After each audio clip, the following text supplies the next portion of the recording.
Bonjour à tous, alors aujourd'hui je vous propose un nouveau concept vidéo. Je ne suis pas seule, mon amie de primaire Céline est à mes côtés et aujourd'hui elle est coach en reconversion professionnelle et du coup je lui ai proposé de voir si elle était d'accord d'être mon cobaye, de tester ce nouveau concept. C'est-à-dire qu'on va tout simplement avoir une discussion entre amis autour d'un thé où on va parler de son parcours de reconversion professionnelle et le tout en se filmant et on va voir ce que ça donne. Si ça fonctionne plutôt pas mal, vous verrez cette vidéo sur YouTube. Bien dit. Du coup, Barbara, merci beaucoup de me donner l'opportunité de parler de mon parcours parce que j'accompagne souvent les personnes à explorer le leur, mais j'ose beaucoup moins parler du mien. Donc, c'est un challenge pour moi d'être là avec toi et je suis contente qu'on vive ce challenge ensemble. Oui, voilà, une première pour toutes les deux. Alors déjà, qu'est-ce qui a fait que tu as senti que tu n'étais pas à ta place avant ? Dans ma vie professionnelle d'avant, oui. Dès que je suis arrivée dans le monde du travail, je me suis dit « Oh my God, c'est pas du tout à ça que je m'attendais. Je me disais « C'est pas possible que ce soit ça la vie. » quoi. Ouais. Et du coup, je me suis dit que c'était moi qui avais un problème. Je me disais « Céline, en fait, ne fais pas l'enfant. » C'est ça que je me disais surtout. J'ai essayé de me conformer à ce monde du travail-là en me disant que c'était moi qui avais un problème, qui me sentais pas à ma place parce que je faisais mon enfant gâté, que c'était ça la vraie vie et que je devais devenir une adulte, quoi, en gros. Et j'avais jamais l'impression que j'arrivais à devenir cet adulte-là que j'aurais voulu être. Ouais. Et voilà, pendant longtemps, du coup, j'ai fait taire un peu ces voix-là en moi qui me disaient que c'était pas le bon endroit. Mais plus je les faisais taire et plus moi-même, je me sentais mal, quoi. Et je me culpabilisais de me sentir comme ça. Ouais, c'est clair. Je pense qu'on est hyper nombreux à faire taire toute notre petite voix qui nous disent en fait il faut te réorienter, en fait c'est pas exactement le chemin juste pour toi et en fait tu t'épanouis pas à cet endroit-là. Moi, mais 1000 fois je les ai fait taire cette voix-là jusqu'au jour où. Oui, c'est ça, jusqu'au jour où. Et justement, ça a été quoi ce jour où ? Cette goutte qui a fait déborder le vase et qui a fait que tu t'es dit ok, maintenant je peux plus, il faut un changement dans ma vie. En fait, je pense que ça a été un tout.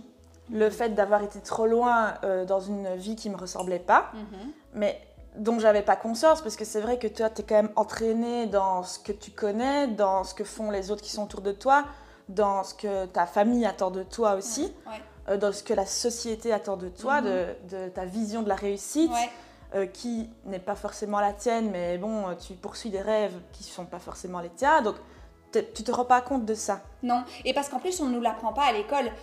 À l'école, on nous apprend à nous conformer, du moins dans l'enseignement traditionnel. On nous explique pas qu'en fait, tout est en nous, la puissance est en nous et c'est à nous de la révéler et arriver à identifier quelle est la nôtre, quelle est celle qui nous est propre. Oui. Quand tu as potentiellement des capacités ou des talents qui sont pas traditionnels ou qui sont pas en lien avec ce qu'on attend de quelqu'un dans l'entreprise, tu finis par te dire que c'est toi qui as un problème aussi et que tu es nul. Moi, ça a été une grosse baisse de confiance en moi, même d'estime de moi, puisque j'étais dans un environnement où j'avais pas ma place et du coup j'avais pas de valeur non plus ajoutée dans cet environnement-là et j'avais l'impression d'être d'aucune utilité surtout. Donc ça a été un enchaînement de tout ça, d'avoir été trop loin contre moi-même. Et puis surtout, moi, l'élément déclencheur, je dirais qu'il y a eu deux choses. D'abord, j'ai découvert le yoga et en fait ça m'a permis, moi qui pensais que j'étais pas du tout sportive, de rentrer plus en contact avec mon corps. Donc finalement, d'un coup, j'ai eu l'impression de naître, quoi. Et c'est complètement fou ce que tu dis, parce que tu dis entrer en contact avec ton corps. Ouais. Et en fait, c'est vrai qu'entrer en contact avec notre corps, c'est ce qui va aussi nous reconnecter à notre intuition et notre voix intérieure, parce que notre voix intérieure, elle est dans notre corps. Et donc, tu faisais ce travail-là d'entrer en toi et de te redécouvrir toi-même. Oui, c'est ça, d'être en contact de mon corps et du coup de mes émotions. Parce que j'avais mis tout ça en dessous du tapis, en me disant que j'avais pas le droit de ressentir toutes ces émotions-là, ou ces pensées, ces peurs et tout, alors qu'en fait c'était moi-même, mais du coup j'étais en totale dissonance entre qui j'étais et ce que je faisais, quoi. Et donc ça a créé vraiment la grosse fracture, enfin moi j'appelle ça un burn-out un peu de vie, quoi.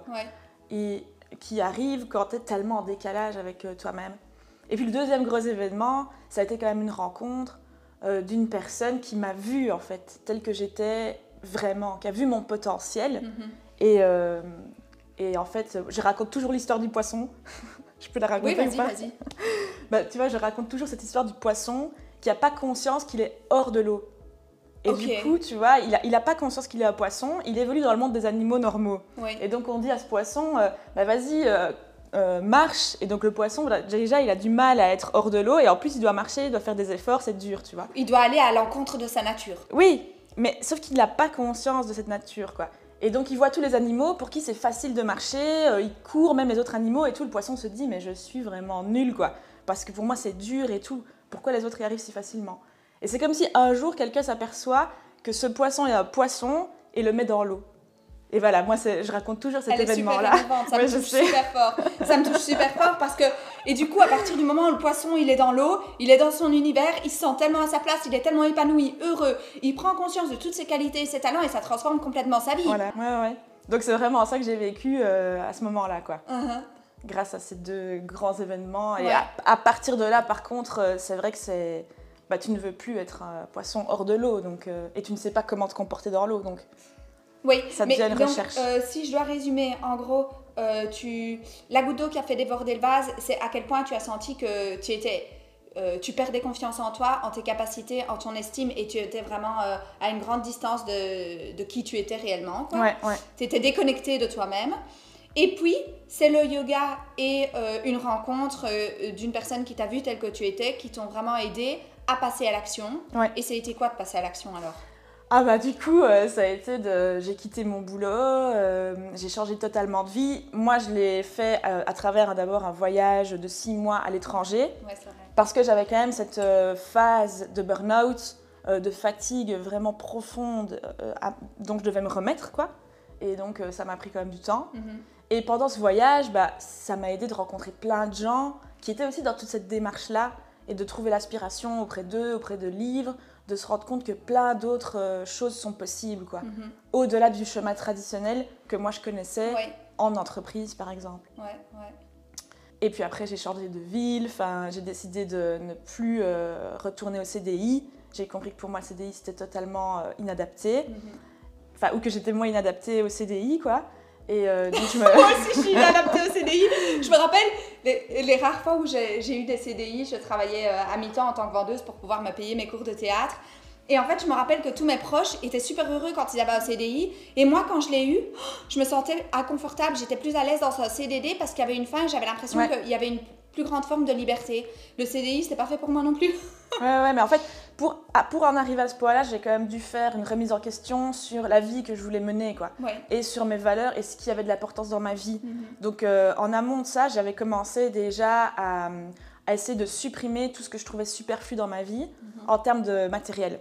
Parce que je me suis dit, ok, potentiellement, en fait, j'ai eu plusieurs boulots dans ma première phase professionnelle. Et dans chaque boulot, je gagnais plus d'argent. Et je me disais, et c'est ça que je cherchais en fait, je cherchais toujours à gagner plus d'argent. C'est la reconnaissance financière en fait. Oui, la reconnaissance financière, parce que je ne me rendais pas compte qu'il y avait d'autres possibilités d'être heureux. Je pensais que ça passait par ça. Et du coup, j'allais toujours voir mon chef, je voulais toujours plus d'argent, plus d'augmentation et tout. Surtout, je trouvais que mon temps dans l'entreprise, en fait, c'était jamais suffisant l'argent qu'on me donnait par rapport à tout ce temps que j'y passais. Donc c'était une énorme frustration. Et aussi, je me suis rendu compte à un moment donné, j'ai presque doublé mon salaire là en 3 ans, et pour autant, je me sens de plus en plus mal, quoi. Et donc je me suis dit, il faut que je vois ma vie et ce qui peut me faire plaisir de façon totalement... En fait, le salaire, même s'il évoluait, il n'était jamais à la hauteur du sacrifice que tu faisais. Tu sacrifiais tout ton temps pour une cause qui n'était pas tienne. Voilà, c'est ça, ouais. C'est ça. Et du coup, je m'étais dit, ok, en fait, j'ai besoin de beaucoup moins d'acheter de choses. Donc déjà, ça a diminué énormément les dépenses que j'avais, tu vois.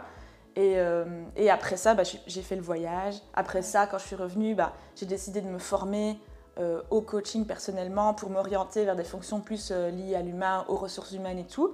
J'ai commencé à faire plein de tests de ce que je pouvais valoriser aussi, parce que quand même, à un moment donné, tu as besoin de vivre. Mais comment je pouvais valoriser les compétences que j'avais découvertes et que j'avais pour vivre de ce qui me faisait plaisir, de ce qui était naturel pour moi, quoi. Et en fait, c'est ça, tu as choisi d'investir en ton plein potentiel, en la découverte de tes capacités et de techniques de coaching. Mais à côté de ça, tu as dû faire des concessions. Et moi, j'ai fait pareil, en fait. Je m'achète beaucoup moins de vêtements qu'avant. Et maintenant, quand j'achète des vêtements, j'essaye que ce soit en solde ou j'essaye de le faire vraiment très intelligemment. Mais du coup, ça m'apprend aussi à plus faire des achats compulsifs. Et c'est une autre forme d'apprentissage. Une gestion de son argent où, en fait, avant de faire passer l'apparence en premier, on se fait passer soi. Ouais, totalement, totalement. Ça, je me suis rendu compte aussi avec le yoga que j'avais besoin d'acheter beaucoup moins de vêtements parce que je me sentais beaucoup mieux au naturel en fait. Ouais. Et donc aujourd'hui, tu travailles en tant que coach spécialisé en reconversion professionnelle. Ouais.